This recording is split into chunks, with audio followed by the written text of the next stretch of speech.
hapon, mahalaga ang moral pagdating sa ating paglaki. Malaki ang nagiging epekto ng pang-aabuso sa ating moral. Ngayon naman ay aalamin natin kung paano tayo maproprotektahan pagdating sa espiritual na aspeto, lalo na sa ating mga bata. Tara kids, samahan niyo ako! Magandang hapon po, Brad Danny. Magandang hapon, Bensi, at sa lahat ng mga kabataang nanonood. Bakit po kami kailangan maturuan ng pagsunod sa Diyos? Unang-una sa lahat, ang lahat ng bata kung pwede, dapat maturuan ng tamang pagsunod sa turo ng Diyos sapagkat ito'y sinabi ng Diyos sa Biblia. Nakasulat yan sa 12 at 13 ng Ecclesiastes na ang pagkatakot sa Diyos at pagsunod sa kanyang mga utos at sa kanyang mga turo, ito ang pangunahing katungkulan ng tao.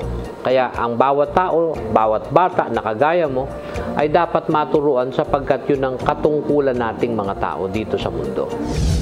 Ano po ang kahalagahan nito sa amin? Ang kahalagahan nito naman, ang turo sa mga bata, partikular na kagaya mo, sinabi ito ng Panginoong Diyos dun sa 22 at 15 ng Kawikaan. Ang sabi niya doon ay ang kamangmangan ay nababalot sa puso ng bata, ngunit ilalayo sa kanya ng pamalong pangsawayang wika. Kaya una, ang kahalagahan nito para mawala yung kawalang malay o maaaring magawang kamangmangan ng sino mang batang kagaya mo na hindi pa nauunawaan yung mabuti at masama. Kaya yung turo ng Diyos, yun ang mag-aalis dun sa anumang kamangmangang nasa puso na bumabalot sa puso ng bata, ang wika ng Diyos. At pinatunayan niya ito doon sa 4:13 ng Kawikaan pa rin na sinabi niyang hawakan mong mahigpit ang turo, huwag mong bitawan, iyong ingatan sapagkat siya'y iyong buhay.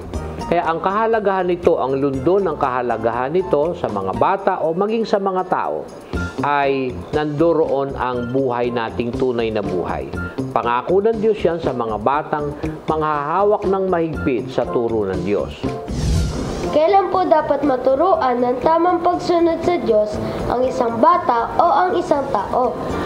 Alam mo, Bensi, ang tamang paraan kung kailan o tamang panahon kung kailan dapat maturuan ng pagsunod sa Diyos ang isang batang kagaya mo o maging isang tao ay doon sa panahong siya'y bata pa lang, dapat doon nag-uumpisa na. Sinabi niya ng Panginoong Diyos sa Kawikaan, turuan mo ang wika ang bata sa daan na dapat niyang lakaran at pagka tumandaman siya ay hindi niya hihiwalayan. Pinatunayan ito ng sumulat ng Kawikaan na si Haring Solomon pa rin doon sa Ecclesiastes Kapitulo 12 ang talatay 1. Sinabi doon na alalahanin mo rin naman ang may lalang sa iyo sa mga kaarawan ng iyong kabataan. Kaya ang pinakamagandang panahon ng tamang pagsunod sa utos ng Diyos, doon sa mga panahong kahit ikaw'y bata pa, mag-umpisa na ng tamang pagsunod sa Diyos dahil doon tama ang pinakamagandang panahon na maituturo sa bata ang mga kautusan ng Diyos na dapat lakaran ng isang batang kagaya mo. Kung hindi po kami matuturuan, sumunod o maglingkod sa Diyos, ano pong mangyayari sa amin? Alam mo, Bensi, ang isang masama na maaaring mangyari sa isang batang kagaya mo na kung lalaki hindi matuturuan ng tamang pagsunod sa aral ng Diyos, matutupad sa iyo yung sinasabi sa 2 Tesalonica 1 at 8 o sa isang batang hindi susunod sa aral ng Diyos, ang mangyayari ganito, na maghihiganti ang wika sa hindi nagsikilala sa Diyos at sa kanila na hindi nagsisitalima sa Ebanghelyo ng ating Panginoong Hesus, na siyang tatanggap ng kaparusahan na walang hanggang kapahamakan mula sa harapan ng Panginoon at mula sa kaluwalhatian ng kanyang kapangyarihan.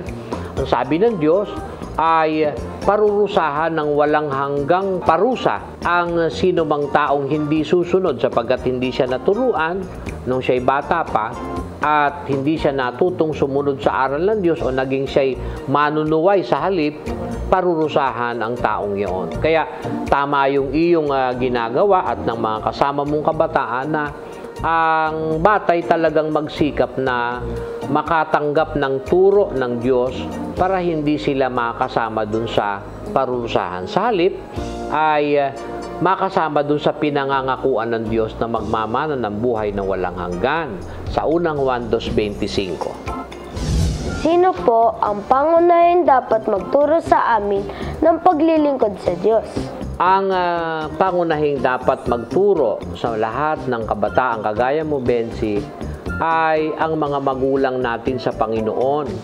Sinabi yan ni San Pablo sa Efeso 6:1, mga anak, magsitalima kayo sa inyong mga magulang sa Panginoon sapagkat ito'y matuwid.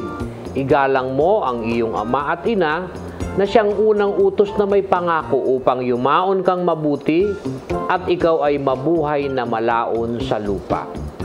Kaya, ang unang dapat magturo sa mga bata na kagaya mo ng aral ng Diyos at ang pagsunod dito ay ang mga magulang sa Panginoon. Kagaya mo, ang iyong mga magulang ang unang-unang dapat magturo sa iyo at gayon din naman mayroon tayong magulang sa Panginoong tinatawag yung mangangaral na sinusugo ng Diyos upang tayo akayin sa katwiran. Kagaya sa ating pagsasama-sama, si Brother Eli at si Brother Daniel, magulang natin sa Panginoon yon na dapat nating sundin at kilalanin at tatalimahin. Gayon din naman ang iyong mga magulang, nanay mo at tatay mo, ay dapat igagalang at tatalimahin mo rin.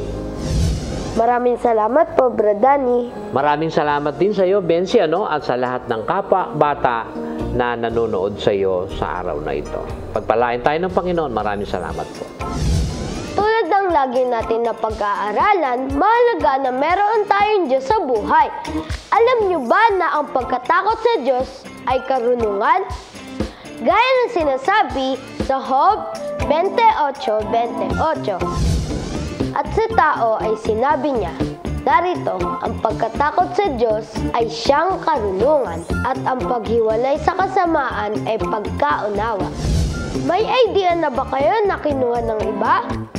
O mga project na naging kapareho ng iba?